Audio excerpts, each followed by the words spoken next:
नमस्कार दोस्तों, मैं पुलकित मोहन सिंगला स्वागत है आपका हमारे चैनल में। दोस्तों, आज हम इस विषय में बात करेंगे कि जज के या वकालत के पेशे के लिए कौन-सा ग्रह ज़िम्मेदार होता है और आपको कौन से ग्रह को मज़बूत करने की ज़रूरत है और कौन-सा रत्न पहनने की ज़रूरत है, जिससे आप दोनों ही पेशों में कामयाबी हासिल कर सकें।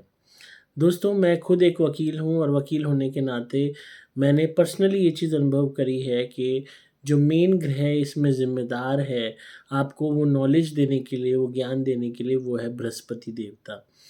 क्योंकि सबसे बड़ी बात है, आपको जज बनना है या आपको एडवोकेट बनना है, दोनों केसेज़ में आपको पहले पढ़ाई करनी है। आपको एलएलबी करनी है। आप एलएलबी में बहुत सारी किताबें होती हैं, हर तरीके के लॉ होते हैं।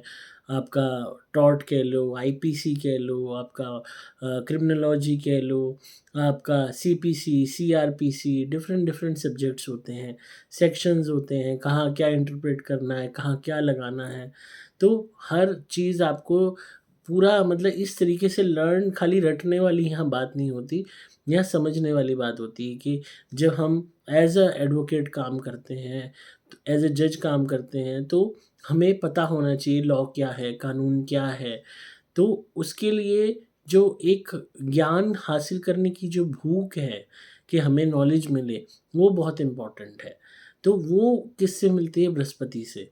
अगर आप बहुत ज़्यादा नॉलेज गेन करने की अपने अंदर एक उत्सुकता रखोगे कि आपको ग्रास्प करनी है, गेन करनी है, जिससे आपका फ़ायदा हो, तो ऑटोमेटिकली आपका बृहस्पति एक्टिवेट होगा और जितनी ज़्यादा बुक्स पढ़ोगे आपको इसमें फ़ायदा होगा। एडवोकेट के प्रोफ़ेशन में या जज की तैयारी तो बाद में होती है, उसमें भी बहुत पढ़ाई करनी पड़ती है। पर इनिशियल एलएलबी की मैं अगर बात करूँ तो आपको अपने खाली पास होने वाली बात नहीं है, एज़ अ प्रैक्टिसिंग लॉयर आपको ये समझना होगा कि आपको नॉलेज हो। हालाँकि सेक्शंस वग़ैरह किताबें ईज़िली अवेलेबल होती हैं। जब हम प्रैक्टिस करते हैं तो वो वाली बात नहीं है कि आप एग्ज़ाम दे रहे हो, आपको हर बारी जो है रटे रहना है, वो बात नहीं है। बट स्टिल अगर आपको चीज़ों की नॉलेज है, तो आप ईज़िली अपने इस प्रोफ़ेशन में काम कर सकते हो क्योंकि आपको हर वक़्त पढ़ना है। हर वक़्त लॉ चेंज हो रहे हैं, हर वक़्त नई प्रोसीडिंग्स आ रही हैं, नए केसेज़ आ रहे हैं, उनके नए-नए जजमेंट्स आ रही हैं, तो you have to be informed. Again सारी बात घूम फिर के इसी चीज़ पे आ जाती है कि नॉलेज ज्ञान आपको हासिल करना है, तो बृहस्पति ही इसके कारक हैं। तो अगर शुरुआत में आप लॉ की पढ़ाई करना चाहते हैं, एलएलबी में जाना चाहते हैं, तो आपके लिए सबसे बेस्ट है आपका बृहस्पति को बेटर करना, अच्छा करना। अब कुंडली में बृहस्पति आपके बहुत अच्छे हैं, तो आपको नीड नहीं है किसी भी स्टोन की। अगर बृहस्पति आपके कमज़ोर हैं या मतलब उतना आपको बेनिफिट नहीं दे रहे या आपको उतनी लर्निंग आपसे नहीं हो पाती, आपको चीज़ें याद नहीं रहती या पढ़ने का मन नहीं करता, तो उस केस में आप पुखराज धारण कर सकते हैं। अब पीले पुखराज में सबसे बड़ी दिक्कत क्या आती है येलो सफ़ायर में कि ये मोटा करता है। जो भी आपका वज़न होगा, आपका वज़न बढ़ता चला जाएगा। और ये चीज़ मतलब इतनी ज़्यादा प्रामाणिक है कि पूछो ही मत। मैंने जब खुद मैं जब लॉ की पढ़ाई कर रहा था, एलएलबी कर रहा था, तो मैंने पुखराज धारण किया था और मेरा इतना वेट पुट ऑन हो गया उसको धारण करने के बाद कि पूछो ही मत। और मैंने ये चीज़ प्रत्यक्ष ये चीज़ नोट करी कि बाकायदा कि इसके बाद मेरे अंदर जो चेंजेज़ आए हैं, हाँ, नॉलेज की भूख रही, हमेशा रही और पढ़ाई करी, बहुत अच्छे नंबरों से मैं पास हुआ, सारी चीज़ लॉ करी, सब कुछ किया। बट जो पुखराज का साइड इफ़ेक्ट है पुखराज का, येलो सफ़ायर का, वो रहेगा हमेशा, हर एक के साथ है कि वो वेट पुट ऑन कराता है। तो अगर ऑलरेडी आपका वेट बहुत ज़्यादा है तो अवॉइड कीजिए और आपका बृहस्पति बहुत ज़्यादा बल है उसमें, पावरफुल है, तो अवॉइड कीजिए। केंद्र में है तो भी आपको नीड नहीं है और अगर आपको लगता है कि फिर भी आपको चाहिए, तो आप धारण कीजिए, पर इस चीज़ का ध्यान रखना कि अपने वेट को आप चेक रखना कि कहीं आपका वेट पुट ऑन तो नहीं हो रहा। हालाँकि उसके अल्टरनेटिव में व्हाइट सफ़ायर भी होता है, सफ़ेद पुखराज भी होता है, पर उसको हम शुक्र से भी लिंक करते हैं। हालाँकि जितने भी मेरे क्लाइंट्स हैं, मैं उन्हें सफ़ेद पुखराज ही देता हूँ ताकि उनका वेट पुट ऑन ना हो। एक धांधली बहुत चल रही है एस्ट्रोलॉजी की मार्केट में कि अक्सर बहुत लोग ऐसा करते हैं कि पुखराज के नाम पे सुनैला आपको चेप देते हैं क्योंकि वो भी गोल्डनिश येलो कलर का होता है और वो लोग सोचते हैं कि शायद ये पुखराज है, पर लोग उसी को चेप देते हैं। तो जबकि ऐसा नहीं करना चाहिए, वो इस चीज़ से लिंक ही नहीं है उसका कोई भी, और कोई सब्स्टिट्यूट के तौर पे उसको यूज़ नहीं किया जा सकता। तो और उससे फिर रिजल्ट्स नहीं मिलते, तो लोग कहते हैं कि हमने वो धारण भी किया तो हमें फ़ायदा क्यों नहीं हुआ। एक हमारी क्लाइंट थी, उनकी मैरिज में इश्यू था क्योंकि उसमें एक आपस में अंडरस्टैंडिंग और मैच्योरिटी की कमी थी। तो बृहस्पति देवता क्या करते हैं, मैच्योरिटी लाते हैं, अंडरस्टैंडिंग लाते हैं। तो वो जो लेडी थी बहुत ज़्यादा गुस्से वाली थी, बहुत ज़्यादा गुस्से वाली थी, और उसको सुनैला पहना दिया किसी ने पुखराज बोल के। और उसका गुस्सा और ट्रिपल हो गया उसको पहनने के बाद कि वो अपने पति से हाथापाई करती थी। मतलब लिटरली इतना भयंकर उनका झगड़ा होता था कि एक्सट्रीम।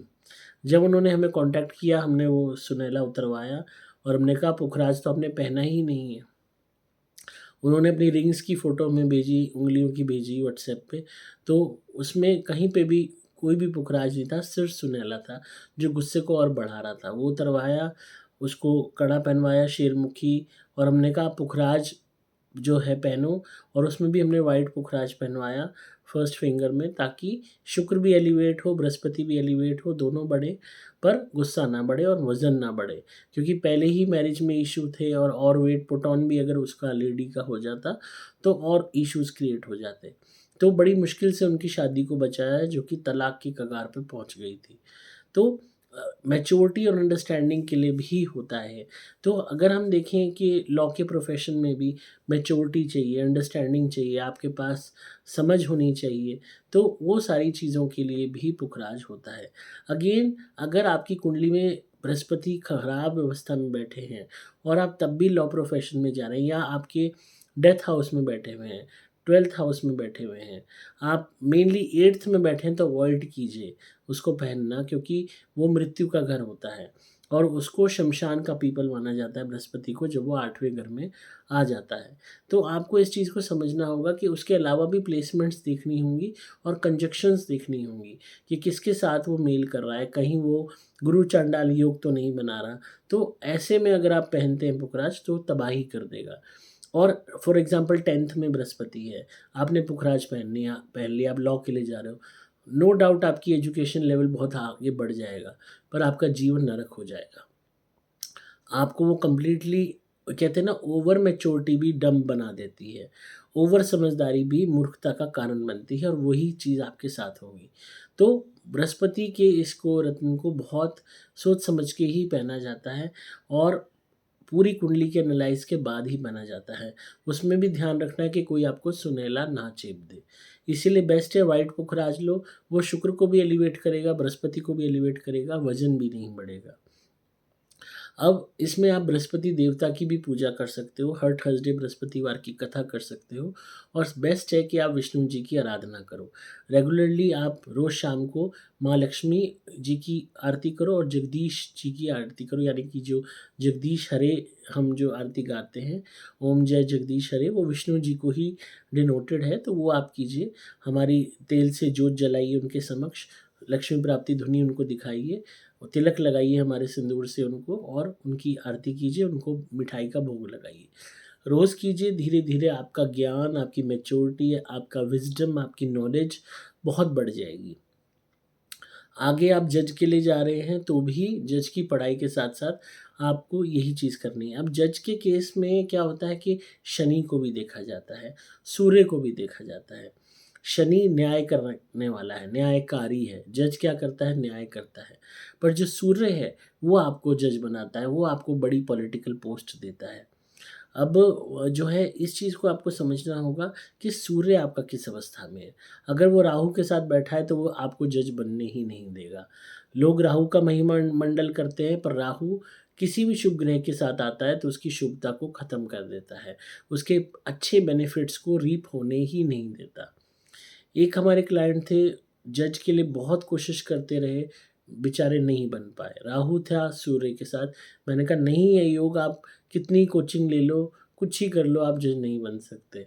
आप और कोई चीज़ कर सकते हो, पर जज नहीं बन सकते। वो नहीं माना, उन्होंने करते रहे, करते रहे, करते रहे, कोशिश नहीं बनी। कुछ सालों बाद उन्होंने रियलाइज़ किया, उन्होंने कहा कोई और चीज़ आप बताओ। मैंने कहा सरकारी उसमें आप डिफरेंट प्रोफ़ेशंस में जा सकते हो, बट नॉट एग्ज़ैक्टली जज। इसी तरीके से फॉर एग्ज़ाम्पल मंगल राहु इकट्ठे हो जाएँ।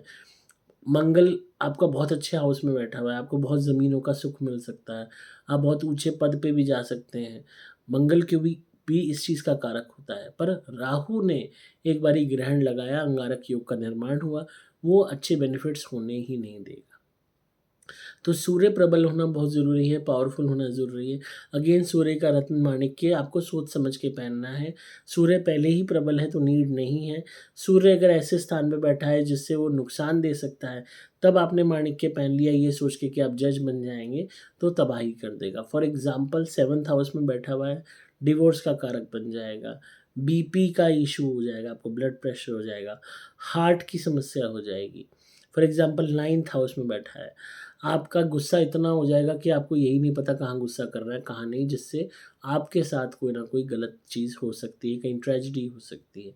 तो सूर्य का रत्न माणिक्य बहुत सोच समझ के आपको धारण करना है। पहले अपनी कुंडली दिखवाइए हमें, तभी आप उसको डिसाइड कीजिए कि आपने करना है कि नहीं। और उसमें भी आपको ये देखना है कि ऑलरेडी बेटर है तो नीड नहीं है।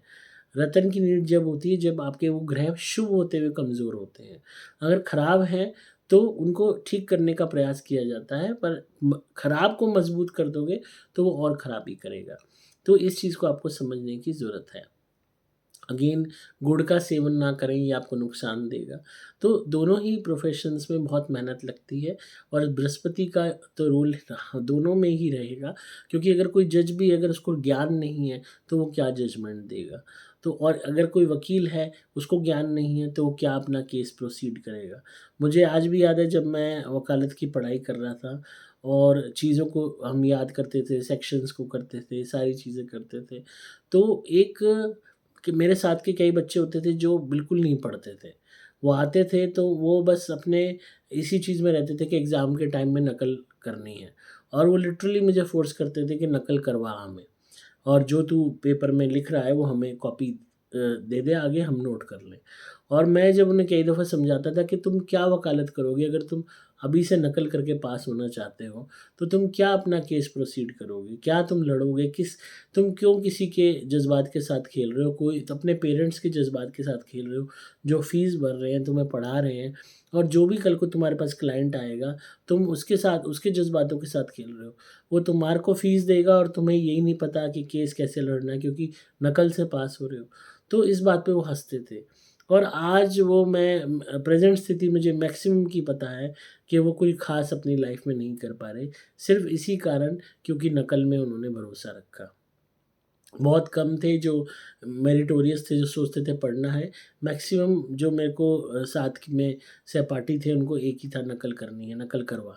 तो ये चीज़ बहुत गलत है। अगर आपको कोई भी प्रोफ़ेशन आप चूज़ कर रहे हो, तो उसमें दिल-ओ-जान से पढ़ाई करो, मन से करो। आपके अंदर उमंग होनी चाहिए कि मैंने जो नेक्स्ट डे जाना है, मुझे क्या कुछ नॉलेज सुनने को मिले, मुझे कुछ नया ज्ञान हासिल करने को मिलेगा। तभी तो आप अपने प्रोफ़ेशन में कामयाब हो पाओगे। लोग क्यों नहीं हो पाते? क्योंकि वो अपने प्रोफ़ेशन से प्यार ही नहीं करते। उनको इंटरेस्ट ही नहीं है, बस कर रहे हैं। तो बहुत लोग मैंने देखे हैं वकालत करके उसको छोड़ देते हैं, दूसरे प्रोफ़ेशंस में चले जाते हैं।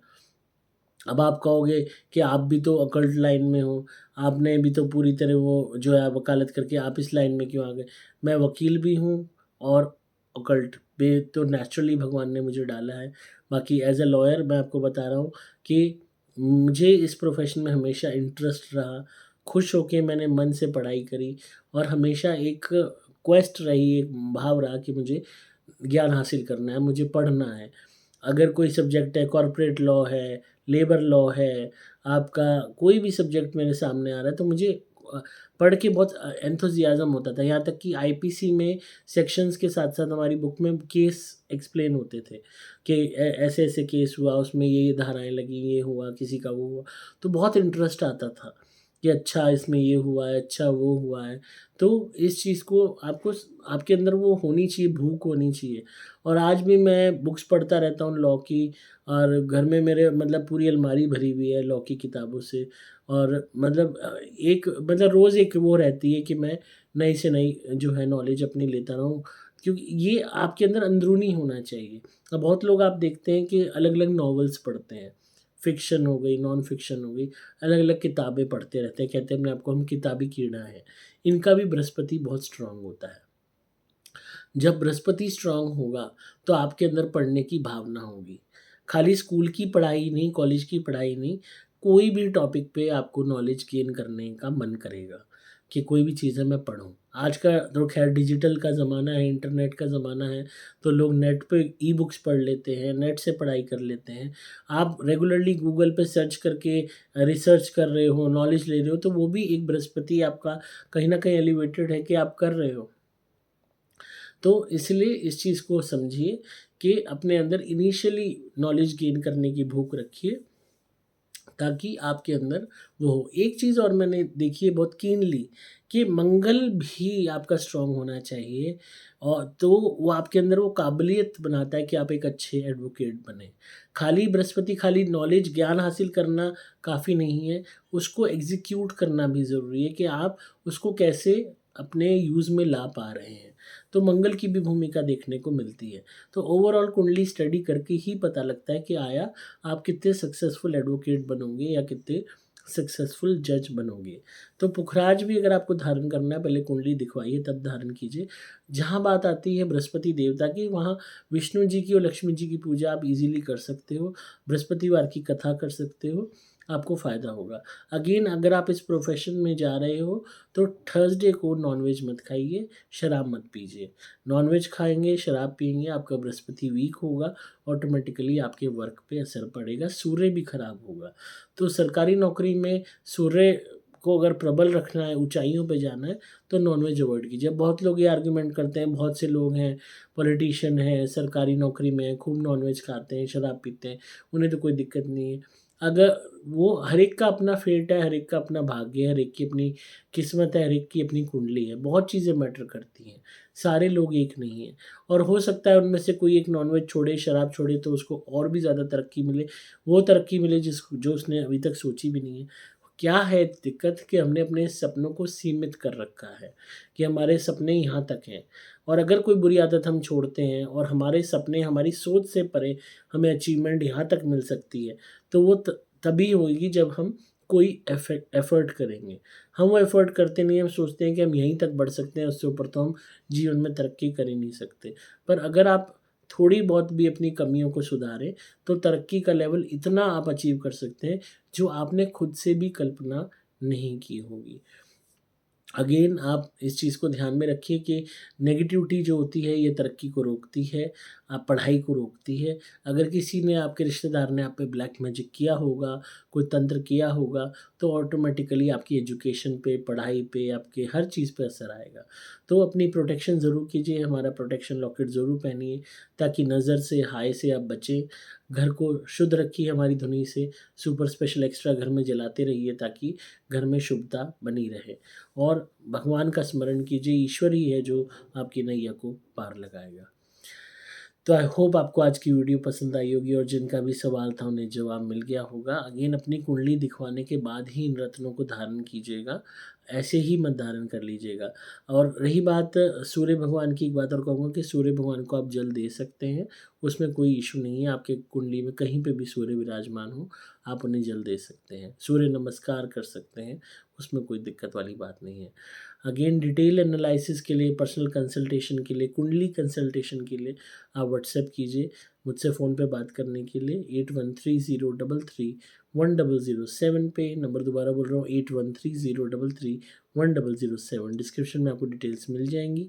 आप यहाँ पे कंसल्टेशन बुक कर सकते हैं, जनरल भी, नेगेटिविटी से रिलेटेड भी, और कुंडली से रिलेटेड भी। फ़ोन पे भी कुंडली के उपाय मुझसे पूछ सकते हैं और रेमेडीज़ ले सकते हैं। धुनी के लिए भी आप कर सकते हैं, और प्रोटेक्शन लॉकेट के लिए भी। इसी तरह सुनते रहिए, प्यार देते रहिए। कमेंट्स में ज़रूर बताइएगा वीडियो कैसी लगी। ये रिक्वेस्ट मुझे आई हुई थी कि मैं लॉ और जज के प्रोफ़ेशन के लिए बताऊँ कि कौन से ग्रह ज़िम्मेदार हैं और इसमें कौन से रत्न की ज़रूरत है। तो और भी कोई प्रोफ़ेशंस पे आप जो बनवाना चाहते हैं, मुझे काफ़ी रिक्वेस्ट आई हुई है, तो उस पे भी मैं वीडियोज़ आपके लिए बना दूँगा।